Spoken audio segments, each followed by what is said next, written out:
Os meninos da pecuária, não para, senta aqui nós tem dinheiro, mas usa chapéu de palha, não para, senta aqui nós tem dinheiro, os meninos da pecuária, não para, senta aqui nós tem dinheiro, mas usa chapéu de palha, não para, senta aqui nós tem dinheiro, os meninos.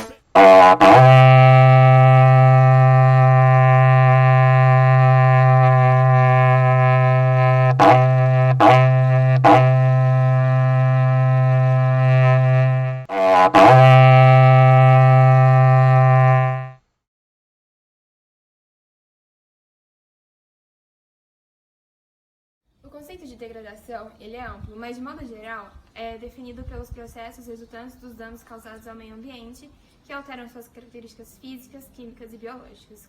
Quando a gente pensa em relação ao solo, esse conceito acaba sendo definido pelas alterações adversas das características do solo que acabam impactando diretamente na capacidade de uso desse recurso.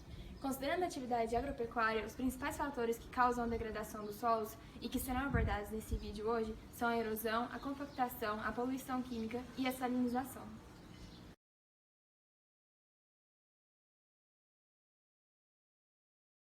Agora a gente vai falar um pouquinho sobre o processo de erosão. Ele é definido como o desgaste, transporte e sedimentação do solo e das rochas e é provocado por agentes erosivos, como as chuvas, os ventos e até mesmo os seres vivos.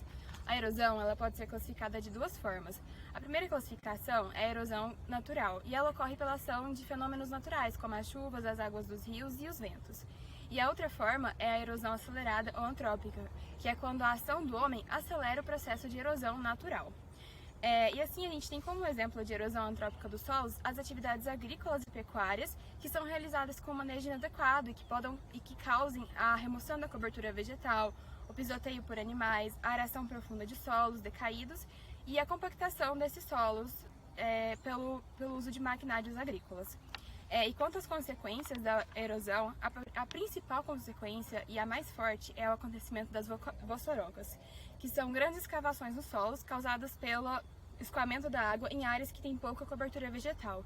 Entretanto, há também algumas outras consequências, como a lixiviação de nutrientes, o assoreamento e a eutrofização. Dois métodos que evitam a erosão do solo são o terraceamento, que ele é indicado para reduzir a velocidade de escoamento da água, fazendo com que ela se infiltre mais no solo para o desenvolvimento das plantas, e o outro é o sistema de plantio direto, que ele vai consistir em uma maior cobertura do solo, fazendo assim com que os fatores erosivos eles diminuam. Algumas práticas são recomendadas para recuperar aquele solo que sofreu erosão. A primeira é a reconformação de barrancos, que vai consistir em terraceamento em níveis para estabilizar aqueles solos que são erosivos. A segunda é a aplicação de restos vegetais para formar cobertura morta naqueles locais, associando a leguminosas, que essas vão ter micorrizas, vão ter risóbios, vão melhorar as características físico-químicas daqueles solos e também vão auxiliar na absorção de nutrientes, fixação de nitrogênio, e com isso a planta vai ter o seu maior desenvolvimento.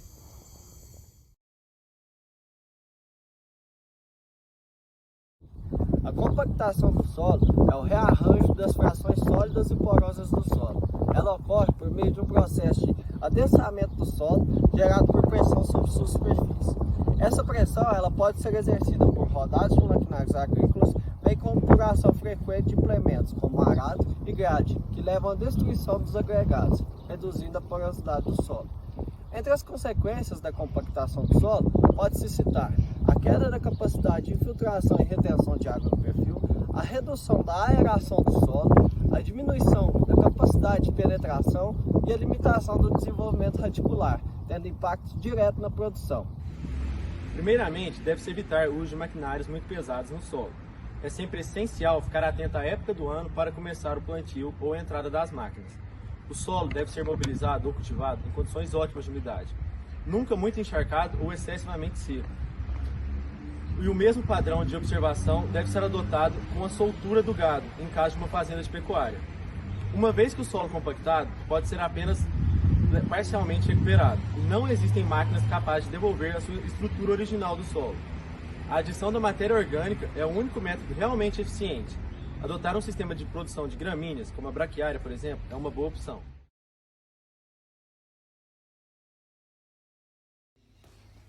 A poluição química é um dos tipos de poluição mais comuns e está relacionada com a contaminação ambiental do solo e das águas, geralmente por descarte incorreto de produtos químicos.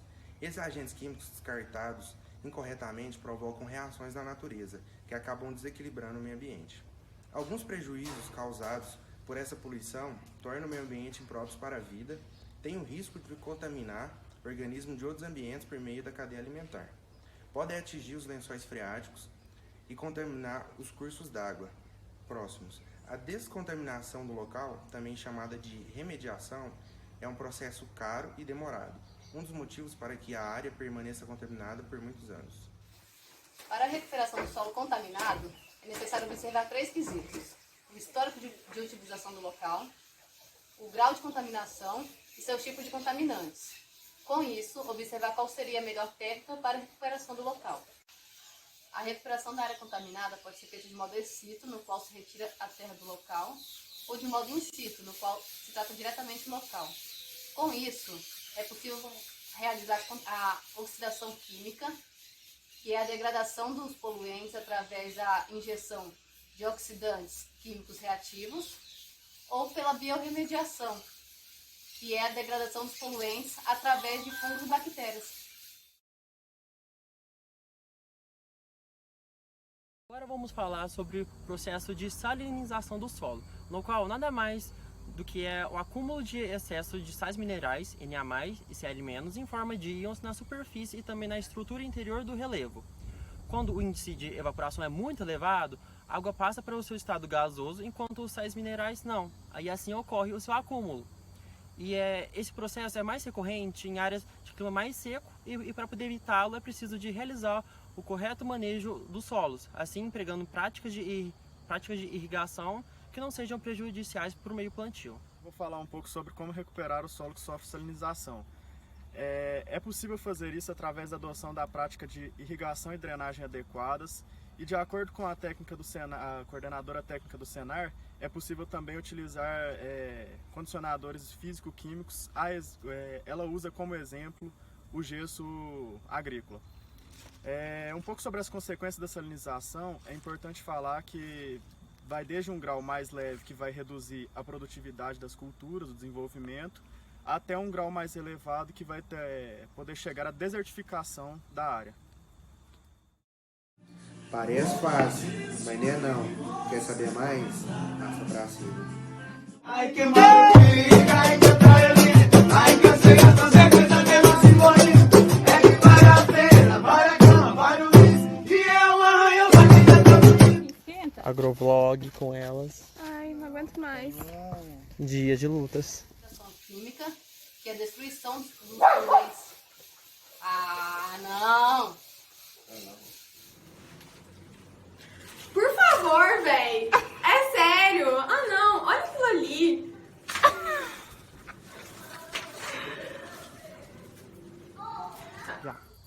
Algumas práticas elas são adotadas para recuperar um solo Como a chuva, o vento... O que foi, Bel?